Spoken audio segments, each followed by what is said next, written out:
तक देख रहे हैं आप, साथ आपके मैं हूं अर्पिता आर्या। अमेरिका ने ईरान में घुसकर अपने पायलट को बचा लिया। अमेरिका का फाइटर जेट F-15E ईरान के अंदर क्रैश हो गया था। ईरान ने मार गिराने का दावा किया था। विमान के दोनों पायलट सुरक्षित निकाल लिए गए हैं, लेकिन वो ईरान के इलाके में गिरे। अमेरिका ने एक पायलट को कल ही निकाल लिया। दूसरे की तलाश के लिए अमेरिका ने पूरी ताकत लगा दी। सैकड़ों सैनिक कमांड लगा दिए। तमाम आधुनिक हथियारों के साथ दर्जनों विमान वहां पर लगाए गए। अमेरिका के इतिहास का सबसे मुश्किल सैन्य ऑपरेशन चला और 24 घंटे की मेहनत के बाद अमेरिका ने ईरान की पहाड़ी से अपने पायलट को निकाल लिया। ईरान लगातार लापता पायलट को कब्जे में लेने की कोशिश कर रहा था। पायलट की तलाश के लिए इनाम का भी ऐलान किया गया, लेकिन अमेरिकी रेस्क्यू टीम ने उसकी सारी कोशिशों पर पानी फेर दिया। ट्रंप ने ऑपरेशन को साहसिक बताया, कहा अपनी सेना और अपने योद्धा पर गर्व है। तो F-15E के पायलट को दरअसल बचाया। इस तरह से अमेरिका ने दिखा दिया कि कैसे वो अपने सैनिकों को पीछे छोड़ने वाला नहीं है। हम आपको ये AI जनरेटेड एक वीडियो दिखा रहे हैं, किस तरह से अमेरिका ने अपने पूरे यहां पर सैनिकों को उतारा, कमांडरों को उतारा, और 2 पायलट दरअसल ये फंसे हुए थे जिनको निकालने के लिए पूरी ताकत अमेरिका ने झोंक दी।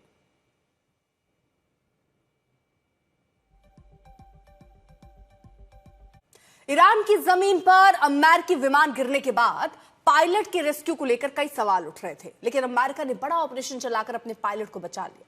न्यूयॉर्क टाइम्स ने पूरी ऑपरेशन की जानकारी दी। क्या था ऑपरेशन, देखिए स्पेशल रिपोर्ट। ईरान की जमीन पर अमेरिकी विमान गिरने के बाद पायलट के रेस्क्यू को लेकर कई सवाल उठ रहे थे, लेकिन अमेरिका ने बड़ा ऑपरेशन चलाकर अपने पायलट को बचा लिया। न्यूयॉर्क टाइम्स ने पूरी ऑपरेशन की जानकारी दी। क्या था ऑपरेशन, देखिए स्पेशल रिपोर्ट। दुश्मन मुल्क का दुर्गम इलाका, ऊंची पहाड़ियां, खतरनाक रास्ते और भारी गोलीबारी के बीच अमेरिका ईरान में फंसे अपने पायलट को सुरक्षित निकालने में कामयाब हो गया है। खतरनाक रेस्क्यू ऑपरेशन चलाकर और अपने पायलट को कब्जे में आने से बचाकर अमेरिका ने ईरान को बड़ा झटका दिया है। 24 घंटे से ज्यादा वक्त से अमेरिकी सेना लापता पायलट की तलाश में लगी थी। कई विमानों की तैनाती कर पूरे इलाके की टोह ली जा सकी थी और आखिरकार अमेरिका अपने इस ऑपरेशन में कामयाब रहा, जिसका ऐलान खुद राष्ट्रपति डोनाल्ड ट्रंप ने किया।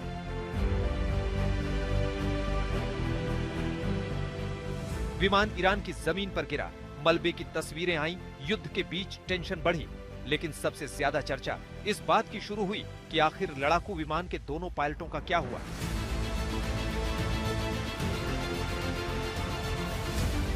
हादसे के कुछ समय के बाद ही एक क्रू मेंबर के रेस्क्यू की सूचना आई, लेकिन दूसरा पायलट अब भी दुश्मन के इलाके में फंसा हुआ था।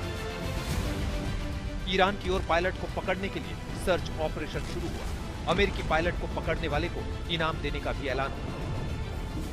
ऐसे भी तस्वीरें भी आईं जिसमें लोग ऊंची पहाड़ियों के बीच अमेरिकी पायलट की तलाश करते नजर आ रहे थे। इस बीच अमेरिकी सेना ने भी पायलट को बचाने में अपनी ताकत झोंकी।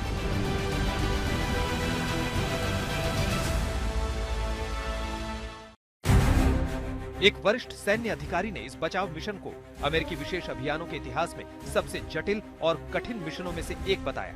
ईरान में गिराए गए F-15E के क्रू सदस्य की तलाश के लिए सैकड़ों स्पेशल फोर्स के सैनिकों को लगाया गया। दर्जनों अमेरिकी सैन्य विमानों और हेलीकॉप्टरों की तैनाती की गई। अमेरिकी वायुसेना के विमानों ने ईरानी काफिलों पर हवाई हमले किए ताकि वे बचाए जा रहे पायलट तक न पहुंच सकें। इस बीच ईरान भी लगातार टोही विमानों को टारगेट कर रहा था। अमेरिकी ब्लैक हॉक हेलीकॉप्टर भी सर्च के दौरान हमला हुआ, लेकिन अमेरिका ऐसे हालात के बीच अपने पायलट को ईरानी सेना से बचाने में कामयाब रहा। इस बीच पता यह भी चला है कि ईरान की जमीन पर गिरने के बाद से पायलट बचाव टीम से संपर्क के लिए सिग्नल वाले उपकरण का इस्तेमाल कर रहा था। हादसे वाली जगह से निकलने के बाद वो एक ऊंची पहाड़ी पर छिप गया। इस बीच जानकारी ये भी है कि जिस जगह अमेरिकी विमान गिरा था वहां ईरानी सरकार का विरोध होता रहा है। ऐसे माना जा रहा है कि इसका असर भी ईरानी सेना के अभियान पर पड़ा। एक दिन पहले जब अमेरिकी राष्ट्रपति ट्रंप ने लापता पायलट को लेकर सवाल हुआ था, तो उन्होंने रेस्क्यू को लेकर ज्यादा कुछ नहीं कहा था। अब अमेरिका ने उस अभियान के अंजाम देकर अपने पायलट को बचा लिया है। साथ ही ईरान के हाथों से ऐसे मौका छीन लिया है जिसका इस्तेमाल ईरान युद्ध में दबाव बनाने के लिए कर सकता था, जो ईरान के लिए बड़ा हथियार बन सकता था। आज तक ब्यूरो। ईरान से जारी जंग के बीच अमेरिका ने जोखिम भरा रेस्क्यू ऑपरेशन चलाया। ईरान में घुसकर अपने पायलट को बचाया, बड़ी बात यह रही कि ईरान की ओर से गोलाबारी के बीच न ही रेस्क्यू टीम का कोई सदस्य घायल हुआ, न ही टीम को कोई नुकसान पहुंचा।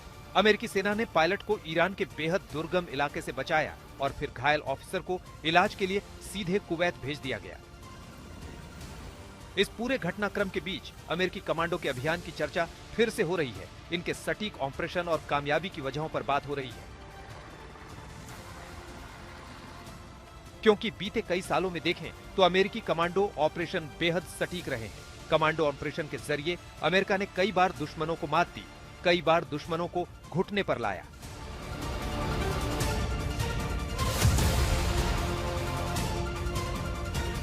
ये तस्वीरें करीब 3 महीने पहले 3 जनवरी की हैं, जब अमेरिकी राष्ट्रपति डोनाल्ड ट्रंप ने ऑपरेशन एब्सोल्यूट रिजॉल्व के तहत वेनेजुएला के राष्ट्रपति निकोलस मादुरो को पकड़ने का ऐलान किया तो पूरी दुनिया चौंक गई।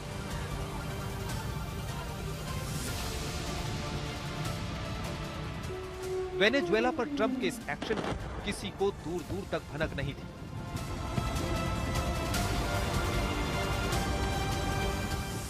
अमेरिकी सेना 5 घंटे में वेनेजुएला पर हमले के बाद स्वदेश वापस लौट आई, वो भी राष्ट्रपति निकोलस मादुरो और उनकी पत्नी को पकड़कर।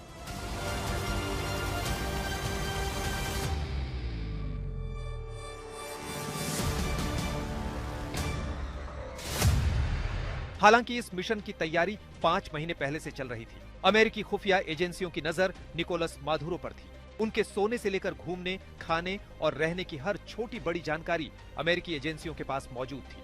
अमेरिकी सेना की डेल्टा फोर्स ने मादुरो के सुरक्षित ठिकानों और घर की डुप्लीकेट आकृतियां बनाई थी। इन्हीं की मदद से अमेरिकी सेना मादुरो को घेरने की तैयारी कर रही थी। और फिर 3 जनवरी को अमेरिकी कमांडो ने ऐसे अभियान को अंजाम दिया कि दुनिया देखती रह गई।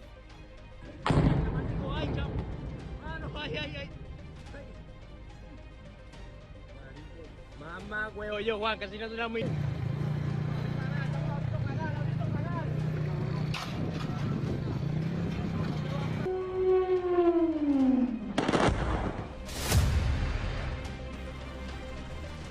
विदेशी धरती पर अमेरिकी कमांडो की सबसे ज्यादा चर्चा ऑपरेशन नेपच्यून स्पीयर को लेकर होती है, जब अमेरिकी नेवी सील के कमांडो ने पाकिस्तान के एबटाबाद में अलकायदा के सरगना ओसामा बिन लादेन का अंत कर दिया था।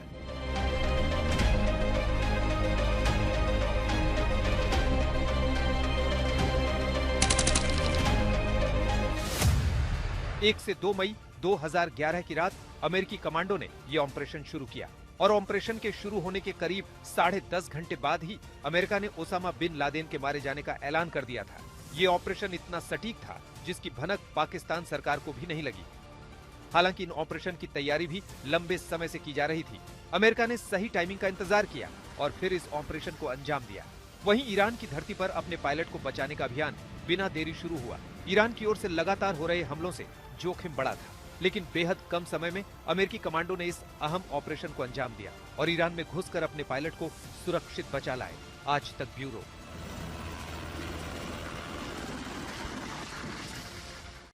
आज तक देश का सर्वश्रेष्ठ न्यूज चैनल।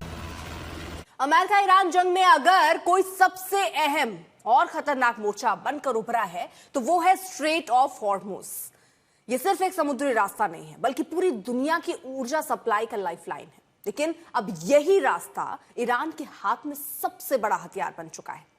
अब अमेरिकी राष्ट्रपति ट्रंप ने हॉर्मुज को लेकर ईरान को एक बार फिर अल्टीमेटम दिया है। बीच समंदर धधकता जहाज, आग की लपटें, धुएं का गुब्बार। ये तस्वीर महज खौफनाक नहीं है, बल्कि स्ट्रेट ऑन हॉर्मुज पर ईरान के उस दबदबे की गवाही दे रही है जिसने पूरे रूट पर नाका लगा दिया है। IRGC का हॉर्मुज पर जबरदस्त पहरा है और इस पहरे को तोड़कर जो भी जहाज रास्ते को पार करने की कोशिश कर रहा है उसका हश्र कुछ ऐसा ही खौफनाक हो रहा है।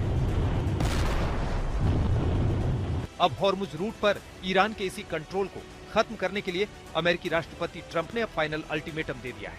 ट्रंप ने अपने सोशल मीडिया प्लेटफॉर्म पर आक्रामक अंदाज में लिखा कि समय तेजी से खत्म हो रहा है। ईरान को समझौते और हॉर्मुज स्ट्रेट खोलने के लिए पहले ही समय दिया गया था, लेकिन अब सिर्फ 48 घंटे बचे हैं। अगर ये डेडलाइन पार हुई तो ईरान पर अमेरिका कहर बनकर टूटेगा। तो ट्रंप की इस धमकी के बाद सवाल उठ रहा है कि क्या अमेरिका अब ईरान के खिलाफ बड़े सैन्य एक्शन की तैयारी में है। क्या ये तैयारी उस ग्राउंड ऑपरेशन से जुड़ी है जिसकी अटकलें काफी दिनों से लग रही हैं?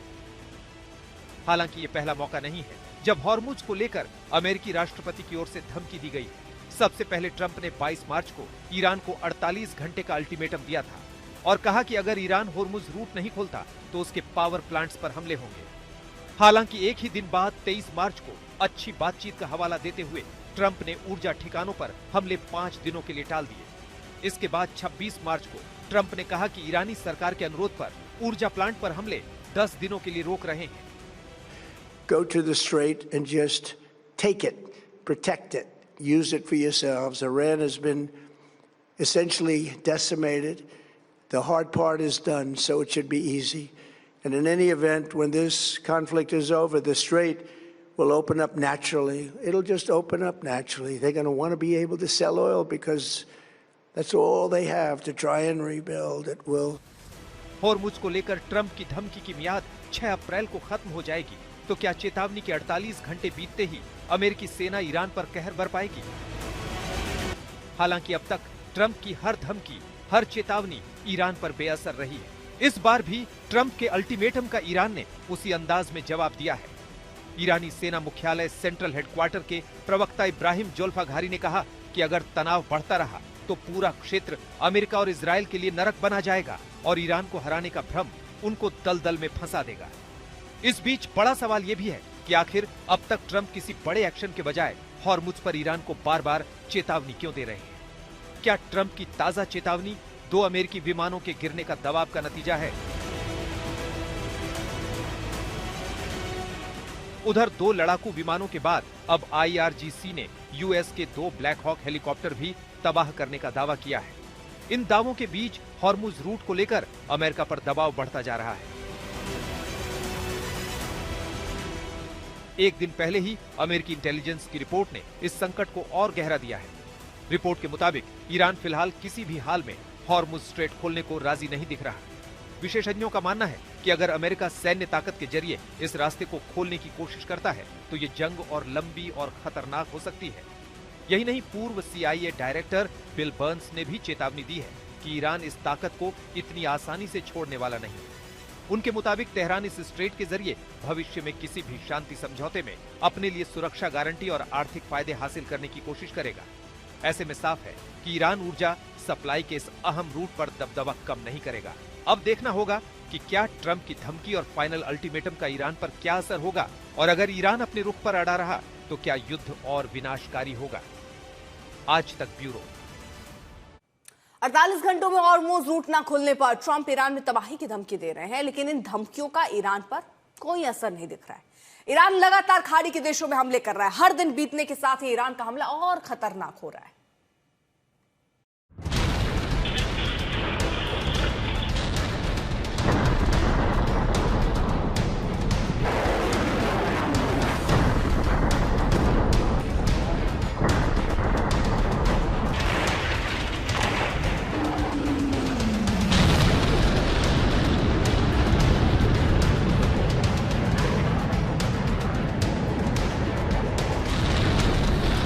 सैंतीस दिन पहले मध्य पूर्व में भड़की युद्ध की आग हर दिन बीतने के साथ भीषण होती जा रही है। ईरान के शहर अमेरिका और इजराइल के टारगेट पर है। ईरान के जवाबी हमले भी विध्वंसक हैं। खाड़ी के तमाम देश ईरान के ड्रोन और मिसाइलों की जद में हैं। ईरान के इस आक्रामक प्रहार की ताजा तस्वीरें कुवैत से आई हैं, जहां पेट्रोलियम कॉर्पोरेशन की इमारत को ईरान ने ड्रोन से निशाना बनाया तो बिल्डिंग का बड़ा हिस्सा आग की लपटों में घिर गया।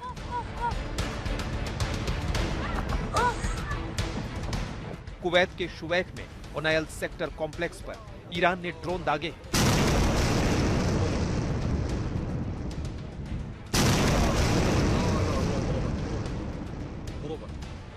इस हमले के बाद बिल्डिंग में आग लग गई, हालांकि कोई जख्मी नहीं हुआ। जानकारी के मुताबिक कुवैत के 2 बिजली और जल संयंत्रों पर भी ड्रोन अटैक हुआ है।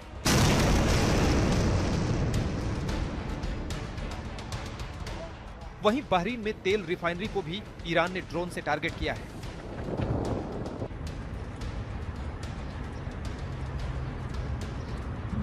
यानी अमेरिकी राष्ट्रपति ट्रंप की लगातार धमकियों के बीच ईरान युद्ध को और भड़का रहा है और इस हमलों से लंबी लड़ाई का साफ संकेत दे रहा है।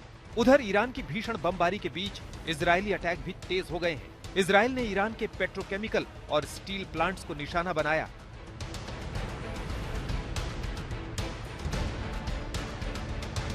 धमाके के बाद प्लांट को भारी नुकसान पहुंचा है। इजरायली प्रधानमंत्री नेतन्याहू ने दावा किया है कि इस हमले में ईरान की स्टील उत्पादन क्षमता का बड़ा हिस्सा तबाह कर दिया गया है। ईरान के सिर्फ सैन्य और ऊर्जा ठिकाने ही इजरायल के टारगेट पर नहीं है, बल्कि तमाम शहरों से भी बर्बादी की तस्वीरें सामने आ रही हैं।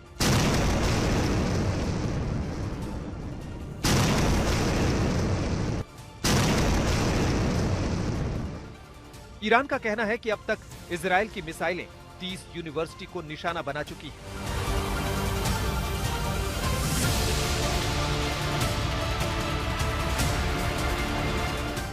उधर ईरान के साथ साथ लेबनान में भी इजरायल का बारूदी प्रहार जारी है।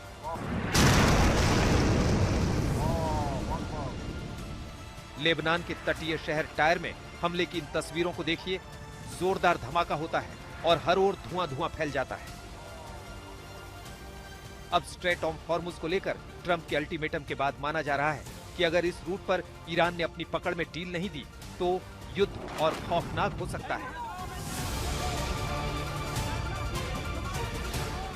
अमेरिका और इजरायल की ओर से और भी खतरनाक हमलों का दौर शुरू हो सकता है। आज तक ब्यूरो।